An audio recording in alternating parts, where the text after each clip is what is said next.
There is a moment in life when the mind whispers, "Quit, this is too much."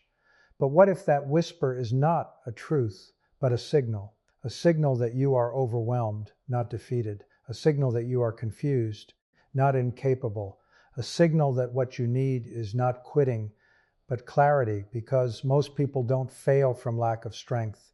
They fail from lack of focus. We live in a world that pulls attention in every direction. Notifications, expectations, comparisons, pressure, memories of past mistakes, fears of the future. And in all this noise, the mind loses its center. Quitting often does not come from a real lack of ability, but from a state of mental confusion where the mind becomes overloaded with pressure, doubt, and emotional noise. In those moments, a person may start to believe that stopping is the only way to escape discomfort, but in reality, what they are experiencing is not failure, it is overwhelm. When the brain is under stress, it narrows perception, meaning you stop seeing solutions clearly and start focusing only on problems. This creates a false impression that nothing is working, even when progress is still happening in small or unseen ways. In many situations, people reach a point where effort feels heavier than results. This imbalance creates emotional fatigue, and instead of analyzing the situation calmly, the mind jumps to conclusions. Thoughts like, "I am not good enough," or "this is not for me," begin to feel true, not because they are accurate, but because they are repeated under stress. Emotional pressure distorts thinking, and when thinking is distorted, quitting starts to feel logical. But it is not logic, it is emotional overload disguised as decision-making. At this stage, clarity is missing, and without clarity, even strong individuals can doubt themselves. The issue is not that the person cannot continue, but that they cannot currently see the situation in a balanced way. It is like trying to navigate in fog.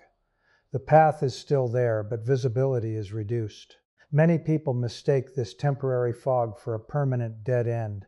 This is why emotional intelligence becomes crucial. Instead of immediately acting on the impulse to quit, an emotionally aware mind pauses and observes. It asks, "Am I truly incapable, or am I just overwhelmed right now?"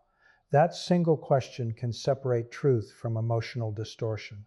Because when you slow down your internal reaction, you begin to regain perspective. And perspective is what confusion removes. Most breakthroughs in life do not come when everything feels easy. They come right after moments of doubt, when a person chooses to stay a little longer instead of escaping. The mind often underestimates how close it is to clarity because discomfort makes time feel heavier than it is. What feels like a permanent struggle is often just a temporary phase of pressure before understanding emerges. Quitting feels powerful in the moment because it promises immediate relief. But relief is not always progress. Sometimes it is just avoidance, and avoidance delays growth, while awareness restores direction. When a person learns to recognize the difference between true limitation and emotional overwhelm, they gain a deeper form of control, not control over outcomes, but control over reactions. So the real lesson is not to ignore struggle, but to interpret it correctly. Confusion should not automatically become a signal to stop. More often, it is a signal to slow down, reset focus, and regain clarity. Because once clarity returns, what once felt impossible often becomes manageable again. Emotional intelligence begins when a person learns how to observe their inner world without being controlled by it. Most people react first and reflect later, but emotionally aware individuals do the opposite. They pause, notice, and then choose their response. This simple shift changes everything because it creates space between what you feel and what you do. In that space, clarity begins to form, and decisions become less emotional and more intentional. When pressure increases in life, the natural reaction is often to escape discomfort. The mind looks for quick relief, and quitting can appear like the fastest solution. However, emotional intelligence teaches that not every uncomfortable feeling requires immediate action. Some feelings are temporary signals, not permanent truths. Stress, frustration, disappointment, and doubt can rise suddenly, but they do not always reflect reality accurately. Instead, they reflect the current state of the nervous systems under pressure. A person with low emotional awareness may believe every strong feeling is a command that must be followed. If they feel tired, they stop. If they feel discouraged, they give up. If they feel uncertain, they avoid decisions. Over time, this creates a pattern where emotions lead and behavior follows without evaluation. But emotional intelligence interrupts this cycle by introducing awareness. It asks, is this feeling guiding me correctly, or is it just temporary noise? This awareness does not remove emotions. It simply changes the relationship with them. Instead of being trapped inside emotions, you begin to observe them like passing weather. Some moments feel heavy, some feel light, but none are permanent. This understanding reduces impulsive reactions and increases mental stability. Another important part of emotional intelligence is understanding triggers. Triggers are not just external events, they are internal interpretations of those events. Two people can experience the same situation, yet respond completely differently based on their mindset, past experiences, and current emotional state. One may see failure while the other sees feedback. One may feel defeated while the other feels challenged. This is why self-awareness is so powerful. It helps you identify patterns in your thinking. For example, noticing when you start overgeneralizing, such as believing one setback means total failure, or recognizing when fear is speaking louder than logic. Once these patterns are visible, they lose some of their control over you. Emotional intelligence also includes regulation, not suppression. Regulation means you feel the emotion fully, but choose how to respond. You don't deny stress, but you don't let it make decisions for you either. You acknowledge frustration, but you don't let it destroy your direction. This balance creates mental strength without emotional numbness. Ultimately, emotional intelligence transforms struggle into information. Instead of asking, how do I escape this feeling? You begin to ask, what is this feeling trying to show me? That shift turns confusion into insight and reaction into understanding. And with understanding comes calmness, focus, and better choices even under pressure. Clarity is often more powerful than motivation or force because motivation is unstable, while clarity is steady. Motivation rises and falls depending on mood, environment, and energy levels. Some days it feels strong, and other days it disappears completely. But clarity does not depend on emotional highs. It depends on understanding. When a person clearly understands what they are doing, why they are doing it, and what matters most, they no longer need constant emotional pressure to keep moving. Many people try to improve their lives by pushing harder. They rely on willpower, forcing themselves to continue even when their mind is scattered. At first, this may seem effective, but over time, force creates exhaustion. When everything feels like effort, the mind begins to resist. This resistance is not laziness. It is mental overload. The brain is not designed to operate under constant pressure without direction. Without clarity, effort becomes scattered, and scattered effort drains energy quickly. Clarity, on the other hand, simplifies the mind. It removes unnecessary thoughts that compete for attention. Instead of thinking about 10 different possibilities, a clear mind focuses on one direction at a time. This reduction in mental noise creates natural energy. You no longer feel like you are dragging yourself forward because your mind is no longer fighting itself. When confusion decreases, focus increases automatically. One of the main reasons people feel stuck is not because they are not working hard enough, but because they are mentally divided. Part of the mind wants progress, another part fears failure, and another part is distracted by doubt. This internal conflict creates fatigue even before real effort begins. Clarity resolves this conflict by aligning thoughts toward one direction. When the mind is aligned, even small actions feel meaningful. Force tries to control behavior from the outside, but clarity organizes thinking from the inside. That is why force eventually burns out, while clarity builds consistency. A person driven only by force may start strong but struggle to maintain momentum. A person guided by clarity may start slowly, but their direction remains stable even during difficult moments. Clarity also improves decision making. When the mind is unclear, every choice feels heavy and confusing. You second guess yourself, revisit the same thoughts repeatedly, and feel stuck in hesitation. But when clarity is present, decisions become simpler. You don't need to overthink every step because you already understand your direction. This reduces mental fatigue and increases confidence in action. Another important aspect of clarity is that it filters distractions. Not everything deserves attention. Not every thought deserves analysis. Not every emotion requires a reaction. Clarity helps you recognize what is relevant and what is just noise. Without this filter, the mind becomes crowded and progress slows down. In reality, most people do not lack ability. They lack mental organization. They are trying to move forward while carrying too many unnecessary thoughts. Clarity is what helps them put things in order. And once order is created in the mind, progress becomes smoother, not because the task became easier, but because the mind became cleaner. This is why clarity always outperforms force. Force depends on pressure, but clarity depends on understanding. And understanding creates sustainable progress without constant struggle. Overthinking creates false perceptions because it does not reflect reality as it is, but rather reality as it is repeatedly imagined under emotional pressure. When the mind becomes overloaded, it starts filling gaps in understanding with assumptions, fears, and predictions.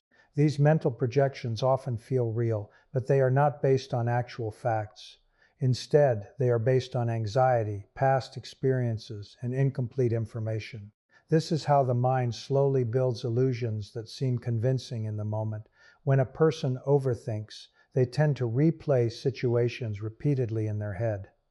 Each repetition adds emotional intensity, even if nothing new is happening in real life. This repeated thinking strengthens negative interpretations and weakens logical balance. For example, a small mistake can start to feel like a major failure when it is analyzed too many times. A simple delay can feel like rejection. A neutral reaction from others can feel like disapproval. The mind begins to distort meaning because it is trying to find certainty in uncertainty. One of the main problems with overthinking is that it confuses possibility with probability. Just because something can happen does not mean it will happen, but an anxious mind treats all possibilities as likely outcomes.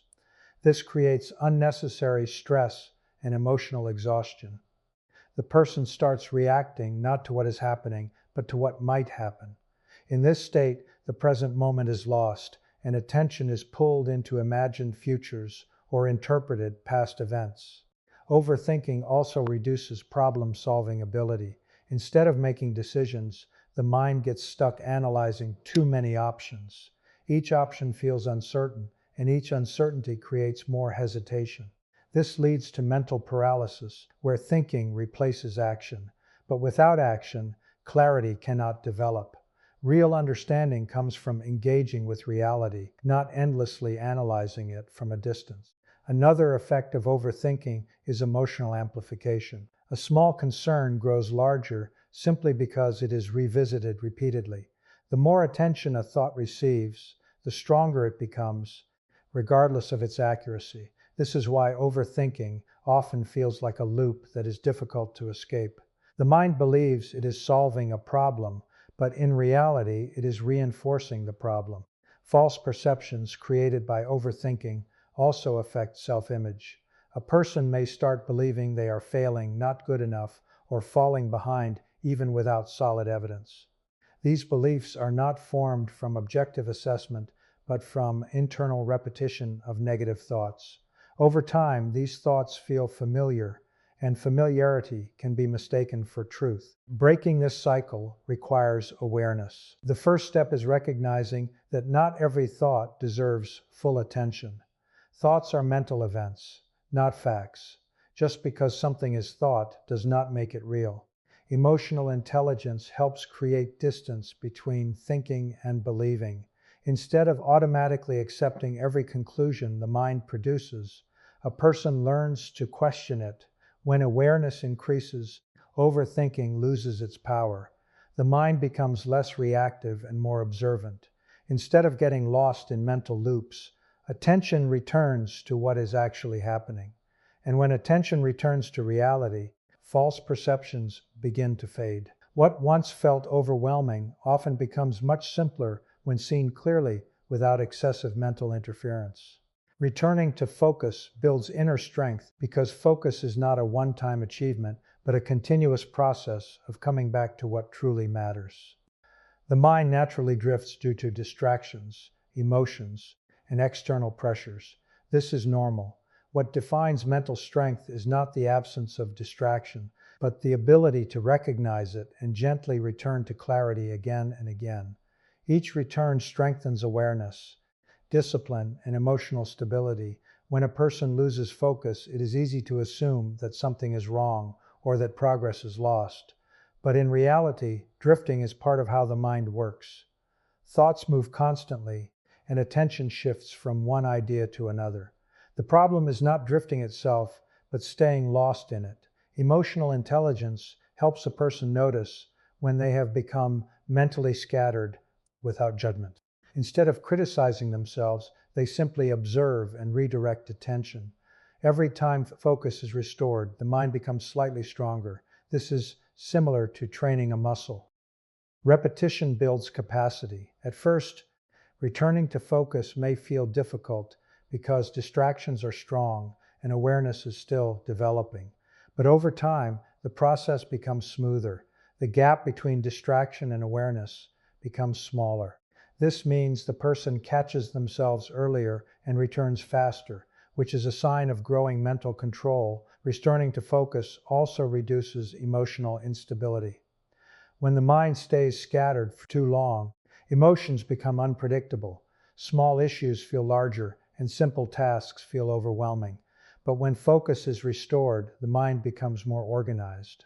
Organized thinking leads to calmer emotions because there is less internal conflict. The person is no longer pulled in multiple directions at once, which reduces stress. Another important aspect of returning to focus is that it rebuilds confidence. Every time a person brings their attention back to what matters, they are reinforcing the belief that they are in control of their direction.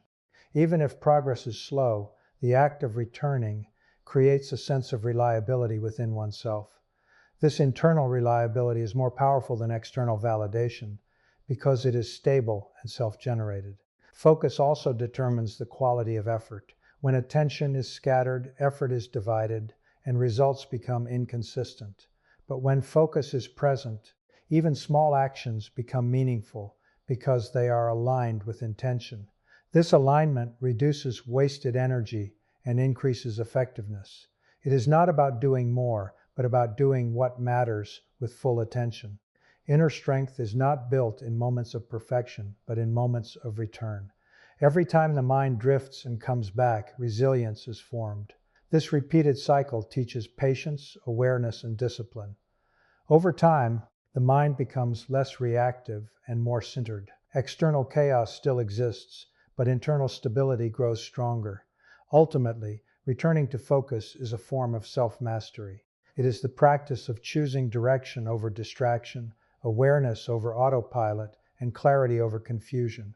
And with each return, the mind becomes more grounded, more present, and more capable of handling life without being overwhelmed by it.